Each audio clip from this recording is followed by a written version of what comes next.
Surds. We are going to look at surds. There is the algebra of surds. We have addition of surds. First of all, what is a surd? We shall look at those numbers that are irrational or that are not having perfect square roots. For example, most of the prime numbers don't have perfect square roots, if not all. For example, square root of 2, square root of 3. Now, square root of 4 is not a surd because root of 4 is a 2, plus or minus 2. I have root of 5, root of 7, and so on and so forth. So these numbers are called surds because they are under square root and they don't have a perfect square root. So there are rules that govern them. One of them, we are going to look at the addition element. So if I have the square root of 2 plus the square root of 3, this is the same as saying 1 cow plus 1 goat. Still, you're going to get 1 cow and 1 goat, which is root 2 plus root 3. Then, if this is my first example, second example, I have maybe now root 2 plus 2 root 2. This one is going to give us, there is a 1 here. So if you are adding, you add this outer one plus this outer one to come up with a 3 square root of 2. The one under the square root sign remains the same as a 2. Then this is how we add. What if I have subtraction of surds? If this is maybe 1, let me take this to be 2. How do I subtract? Subtraction of surds. We shall have a root of 2 minus root of 3. This is the same as saying 4 cows or 2 cows minus 3 goats. You will stay with 2 cows and 3 goats, which is this. So for addition and subtraction, if you're having values that are the square root not being the same, just remains as it is. Then this is example 1. If we have example 2, I have, for example, 3 root 2 minus maybe 2 root of 2. What we do is we say 3 minus 2, we get a 1, then the root of 2 stays. So which is also going to be the same as the square root of 2. That's how we subtract them. Then what about multiplication? I want to multiply as my example 3, multiplication of surds. I want to see how we multiply surds. For example, I have a 2 into root of 3 plus root of 5. This is the same as multiplying this with this outer value, which is a 1. Then I also multiply this 2 with the outer value, which is also 1. So the answer becomes 2 root of 5 plus 2 root of 5. Some learners make a mistake of multiplying this 2 with a 3 and they get root 6, which is not correct. That is example 1. What if now I have a surd, maybe root 3 plus root 2, and I'm multiplying it with maybe root 3 minus 2. We open brackets normally, we say this root 3, this is going to be equal to this root 3 into the whole of this bracket, which is a root 3 minus 2, then plus this root 2 into the whole of the root 3 minus 2. We open brackets and we say this is going to give us root 3 times root 3. We have 1, 1. 1 times 1 is a 1. Then we are having a root of, multiply the number under the surd with the one under the surd. So 3 times 3 gives us a 9 minus. Remember I told you that this 2 multiplies with the coefficient of the square root. So this becomes a 2 root 3. Never make a mistake of saying root 6. This 2 doesn't multiply the value that is under the square root, but rather it multiplies the one that is outside. I've opened here and here. Then I also have plus. Now this is 2 is under square root, also 3 is under square root, so I can happily multiply these 2. Becomes root of 6. 2 times 3 minus, now this 2 multiplies outside because it's not under surd, so it becomes minus 2 root 2. Then square root of 9 is a 3.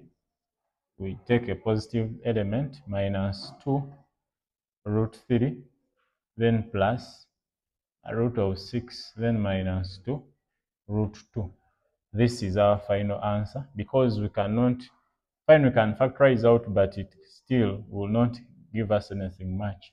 So we have a 3, which is a constant, 2 root 3. Here we can have a root 3 and times root 2, because note that root 6 is the same as root 3 times root 2. This, but even if I put it, it is not going to add anything, because if I want to factorize out the root 3 here, still the root 2 is also going to be left there. So this becomes our final answer. Now, the last technique that is what is required of the learner to know is how we divide surds. Having known the multiplication, the addition and subtraction, let us look at the last bit of division of surds. First and foremost, the first condition is I should never have a surd and a square root. For example, if I have 1 over root 3, this is not proper. What we do is we rationalize by eliminating it. How? We multiply with this same surd up and down. This is root 3 times root 3, which is the same as saying 1 times root 3 becomes root 3. Then root 3 times root 3, which is a 3. We said that this is going to be root of 9, and root of 9 is a 3. If you have a given surd multiplied by itself, you just get 2 without a square root. For example, root 6 times root 6 is the same as just a 6, because this is going to be root of 36, but root of 36 is a 6. So if you have a surd multiplied with a surd, you will get that value, which is not a surd.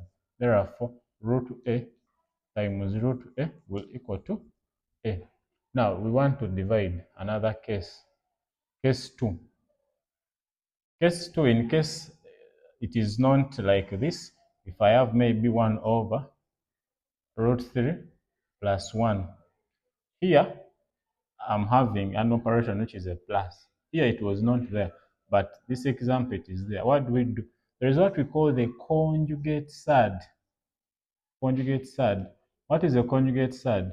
It is that surd that when you go to the denominator, you change the sign that is in between the surd and the other constant. So the sign in this case is a plus. So my conjugate surd is going to be transformed to a root 3 minus 1. Now, having established this, what have I done? I've just got this positive and made it a negative. Then what I do is I multiply it up and down. So therefore, I'll have 1 over root 3 plus 1, which is equal to 1 over, let me write it, root 3 plus 1. Then I multiply with this conjugate surd both up and down. Then also I do root 3, because we are dividing. This is the technique. We need a conjugate surd. Now, having done this, I've introduced this term is the same as this. So if I divide, these two can cross out and I have a 1. In other words, on my equation, I've introduced a 1, which doesn't affect so much. Then I proceed. I open brackets. I multiply up. I'll have 1 times the numerator. It remains as a root 3 minus 1. Then denominator, I have root 3 times root 3, which is root 3 times root 3. Then I have root 3 times negative 1, which is a negative root 3. Then I have a 1 times root 3, which is a positive root 3. Then I have a 1 times negative 1, which is a negative 1. So simplifying the denominator, root 3 minus 1 is going to be equal to, we said root 3 times root 3 gives us a 3. So I have a 3. Because of space, I'm going to skip some steps. So this is a 3 minus this 1. Then this is a negative, the plus, so they cancel out. I remain with my final answer, which is just a root 3 minus 1 over 2. This is my answer. Then my final example, in this case, in case, for example, in case I've been given maybe 2 plus root 3, then over 3 minus root 3. And they want me to, there is want us to express it in the form of a plus b root 3. What we do, the same approach, get the conjugate side, which is 3 plus root 3, just changing this sign here. Then you multiply it up and down. So my expression, which is this, which is given, is the same as we write it, such that you have where to put equal signs, 3 minus root 3. Now I want to multiply my conjugate side up and down, because that is the next technique. I'm introducing a 1, 3 plus root 3. Then you open brackets. 2 times 3, that's a 6, plus 2 times root 3. We saw that this multiplies the term out, which is a 1, so this is a 2 root 3. Then I have root 3 times 3. It becomes a 3 root 3. This 3 multiplies with the 1 that is here. Then you stay with the root 3. Then finally, we have said that root 3 times root 3 is just a 3. Then divided by, this is the difference of two squares, but we can expand. 3 times 3 gives us 9. 3 times root 3 gives us plus 3 root 3. The negative root 3 times 3 becomes a minus 3 root 3. Then a negative root 3 times negative root 3 gives us a negative 3.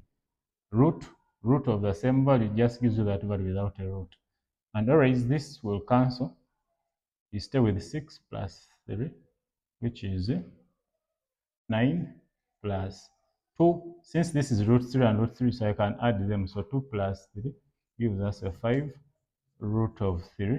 Then the whole of this becomes 9 minus 3, which is a 6. So our answer can be, since they want it to be in the form of a plus b root 3, I can write it as a 9 over 6, which is a 3 over 2, plus a 5 over 6 root 3. Now, in case a person is asking for the a plus b root 3, my a value is just a 3 over 2. My b value is a 5 over 6. And my c value in this case is going to be, in case this was a c, my c value would be a 3. Some learners make a mistake and take it as a root 3, which is wrong. So this is what we have. Thanks for watching. We meet in the next video.